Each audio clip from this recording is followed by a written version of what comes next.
Hello students, स्वागत है आपका मेरे यूट्यूब चैनल पर जिसका नाम है IT bye Anurag.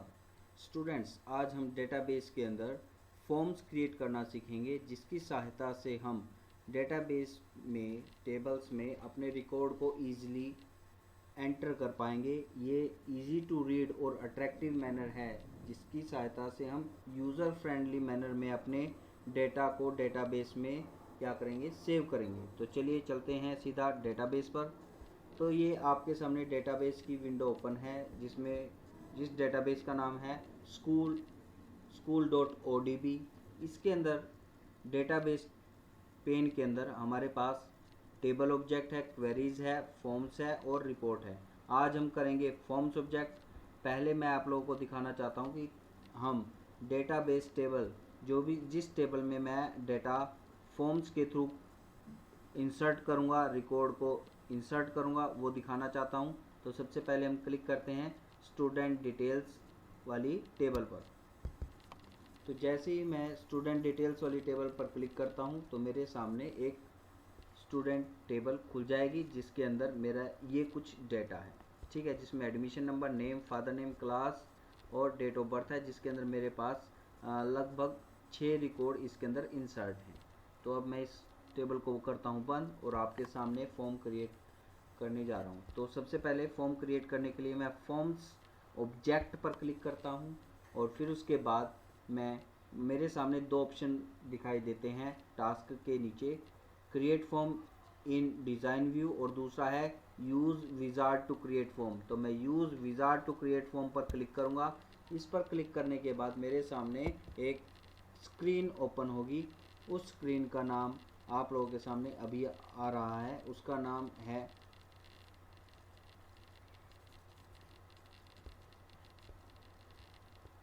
Form wizard. Form wizard में हमारे पास 8 स्टेप्स हैं, जिसमें फर्स्ट स्टेप के अंदर हम फील्ड सेलेक्ट करेंगे। फील्ड सेलेक्ट करने के बाद हम यहाँ पर सबसे पहले हम टेबल सेलेक्ट करेंगे। टेबल सेलेक्ट करेंगे हम स्टूडेंट डिटेल्स। स्टूडेंट डिटेल्स के अंदर ये रहने वाली हैं मेरी फील्ड्स और इन सभी फील्ड्स के अंदर मुझे डाटा इंसर्ट करना है। तो मैं इन्हीं सभी अवेलेबल फील्ड्स को सेलेक्ट करके अपने डबल एरो वाला जो साइन है इसको दबाकर अपनी फॉर्म के अंदर ये फील्ड्स को मैं इंसर्ट कर लेता हूँ।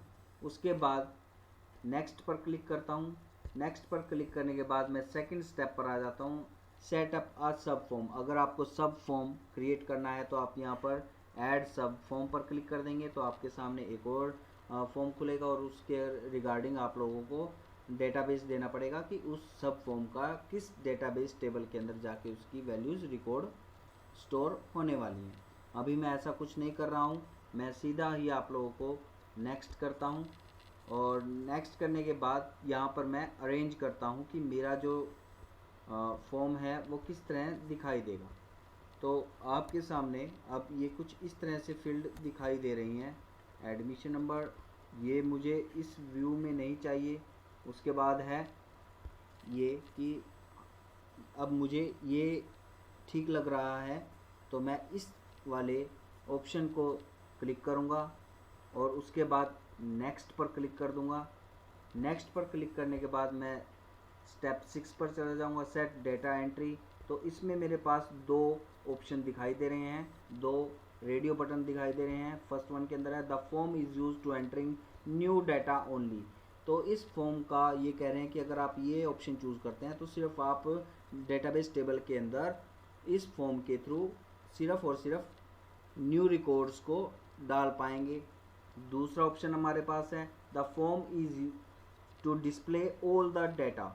अब ये कह रहे हैं कि आपके पास इस फॉर्म के अंदर भी 3 ऑप्शन दिखाई देते हैं कि इस ऑप्शन के अंदर तीन ऑप्शन दिखाई दे रहे हैं जिसमें ये कह रहा है कि do not allow modification of the existing data. अगर आप चाहते हैं कि अब हम जो फॉर्म बना रहे हैं इसमें हम कोई भी डाटा है जो पहले से बनाया हुआ है उसके अंदर कोई भी मॉडिफिकेशन ना कर पाएँ तो उसको चूज़ कर दो।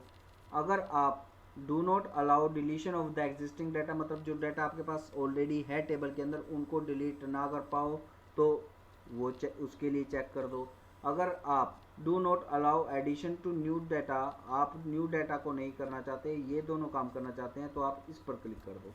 अगर आप ये तीनों ही क्लिक कर दोगे तो कोई फ़ायदा नहीं है, तो फिर आप फर्स्ट ही कर लो।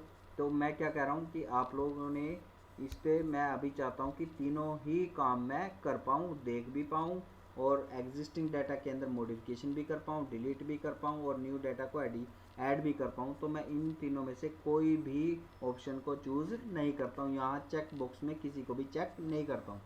उसके बाद मैं नेक्स्ट पर क्लिक करता हूँ तो स्टेप 7 पर चला जाता हूँ।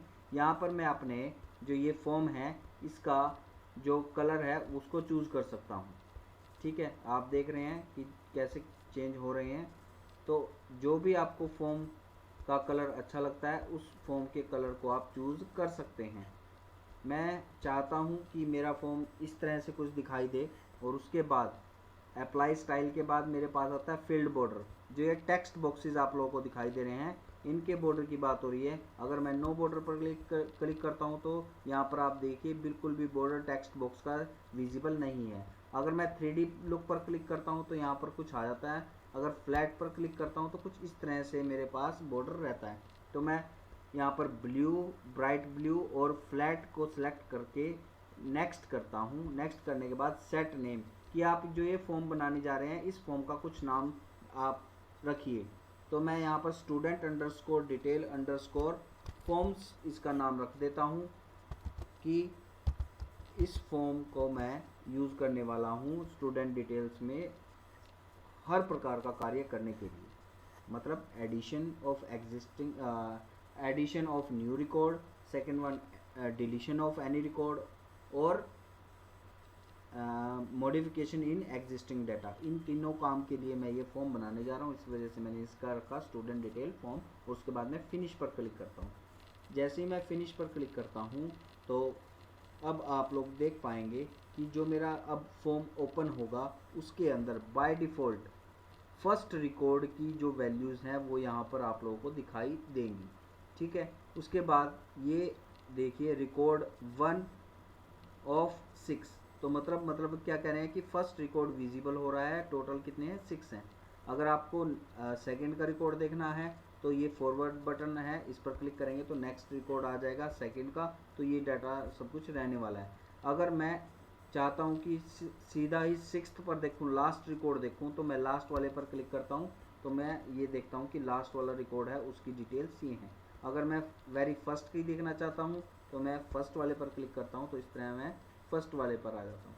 ठीक है, अभी अगर मुझे नया रिकॉर्ड ऐड करना है तो मैं ये प्लस वाला जो सिंबल है इस पर क्लिक करता हूँ तो न्यू रिकॉर्ड इसमें एंटर होगा। तो मैं इस पर जैसे ही क्लिक करता हूँ अब ये मेरे से पूछता है कि एडमिशन नंबर क्या है, तो मैं एडमिशन नंबर कुछ भी इसके अंदर क्या करता हूँ, इंसर्ट कर देता हूँ 1135। नेम है स्टूडेंट का अंकुश। उसके बाद फादर नेम है उसका ओम पाल। उसके बाद है क्लास स्टूडेंट की 11 और डेट ऑफ बर्थ है इसकी 12/10/2005। ठीक है, और उसके बाद मैं क्या करता हूँ, नेक्स्ट पर बटन पर क्लिक करता हूँ। तो अब मैं अगला रिकॉर्ड इसके अंदर एंटर करता हूँ। मैं यहाँ पर डालता हूँ 1135। उसके बाद नेम है स्टूडेंट का राज। फादर नेम है उनके करण। तो स्टूडेंट्स ये देखिए अब मैं दोबारा से एक रिकॉर्ड और एंटर करने जा रहा हूँ। प्लस पर क्लिक करता हूँ और अब मैं यहाँ पर एडमिशन नंबर डालता हूँ, नेम डालता हूँ मैं कुणाल, पापा का नाम है रामलाल और उसके बाद क्लास है इनकी +1। डेट ऑफ बर्थ मैं यहाँ पर डाल देता हूँ। ये इसकी क्या है, ये इनकी है डेट ऑफ बर्थ और मैं कर देता हूँ प्लस सिंबल पर क्लिक। तो इस तरह से मेरा नया रिकॉर्ड भी उसके अंदर एंटर हो गया। देखते हैं कि हमारा उस टेबल के अंदर क्या रिकॉर्ड एंटर हुए हैं या नहीं हुए हैं। तो मैं क्या करता हूँ, इसको मिनिमाइज़ कर लेता हूँ और अब टेबल में जाकर मैं देखता हूँ, स्टूडेंट डिटेल पर क्लिक करता हूँ तो ये देखिए मेरे 9 रिकॉर्ड इसके अंदर क्या हो चुके हैं, इंसर्ट हो चुके हैं। ठीक है, तो इस तरह से हम क्या कर सकते हैं, अट्रैक्टिव मैनर के अंदर हम अपने डेटाबेस के अंदर वैल्यूज़ को क्या कर सकते हैं, इंसर्ट कर सकते हैं। अभी मैं आप लोगों को शो करके दिखाता हूँ कि अगर मुझे कोई डेटा को क्या करना है, सर्च करना है, तो उसके लिए मुझे ये फाइंड रिकॉर्ड पर क्लिक करना है। फाइंड रिकॉर्ड पर क्लिक करने के बाद हमें यहाँ पर क्या टाइप करना है, यहाँ पर हम एडमिशन नंबर जो प्राइमरी की है उसके बेस पर हम क्या करते हैं, बेसिकली सर्च करते हैं चीज़ों को। तो अभी मैं क्या करता हूँ, यहाँ पर मैं इस रिकॉर्ड को फाइंड करता हूँ, क्या ये रिकॉर्ड मेरा इस में है। तो सर्च करता हूँ, ये कह रहे हैं कि इसकी रिकॉर्ड की कोई नहीं है इसके अंदर वैल्यू। अगर मैं यहाँ पर 111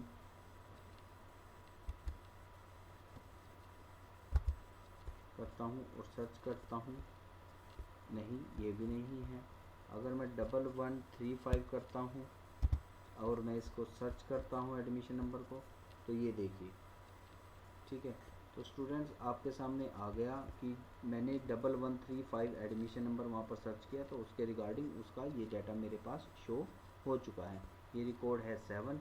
तो इस तरह से मैं क्या कर सकता हूँ, रिकॉर्ड्स को फाइंड भी कर सकता हूँ। अब इसके बाद आता है हमारे पास, अगर कोई रिकॉर्ड को डिलीट करना है तो उसको डिलीट करने के लिए क्या करेंगे, सबसे पहले उस रिकॉर्ड के ऊपर हम जाएंगे 1 बाय 1 और देखेंगे कि किस रिकॉर्ड को मुझे क्या करना है, डिलीट करना है। अभी मैं चाहता हूँ कि ये जो है 1135 जो मेरा रिकॉर्ड है, इसको मैं डिलीट करना चाहता हूँ। ठीक है, तो इस रिकॉर्ड को मैंने सिलेक्ट कर लिया। सिलेक्ट करने के बाद ये जो सिंबल आप लोगों को दिखा रहा है, ये है डिलीट रिकॉर्ड का। इस डिलीट रिकॉर्ड के बटन पर जैसे मैं क्लिक करता हूँ तो 1135 जो है एडमिशन नंबर, उसका डाटा ये कह रहा है कि डिलीट हो रहा है।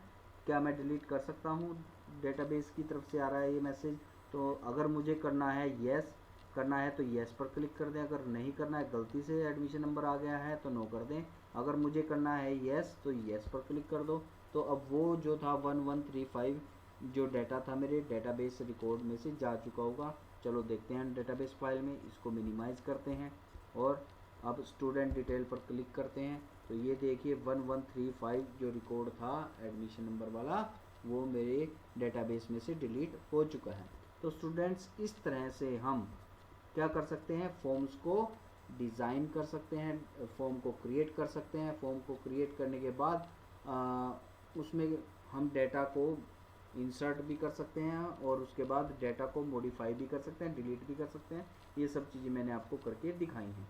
ठीक है, अभी मुझे अगर मान लिया कि ये जो डेटा मैंने फॉर्म बनाया है, इस फॉर्म को मुझे क्या करना है, एडिट करना है, तो मैं क्या करूँगा, एडिट करने का मतलब है कि मैं राइट क्लिक करूँगा और एडिट ऑप्शन है, इस एडिट ऑप्शन पर जैसे मैं क्लिक करूँगा तो मेरे सामने जो मेरा फॉर्म था वो डिज़ाइन व्यू में ओपन हो चुका है।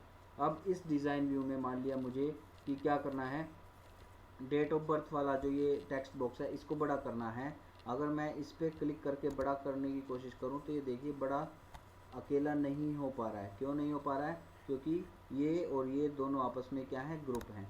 तो इसके लिए मुझे क्या करना पड़ेगा, अब सबसे पहले मुझे इस पर क्लिक करने के बाद राइट क्लिक करूँगा। राइट क्लिक करने के बाद मेरे पास ऑप्शन आएगा एंटर ग्रुप। एंटर ग्रुप पे जैसे ही मैं क्लिक करता हूँ तो अब मैं इस ग्रुप के अंदर एंटर कर गया। अब मैं इस जो टेक्स्ट बॉक्स है इसकी हाइट विड्थ को मैं क्या कर सकता हूँ, बढ़ा सकता हूँ। तो इस तरह से मुझे अपने फॉर्म को एडिट भी कर लेना है।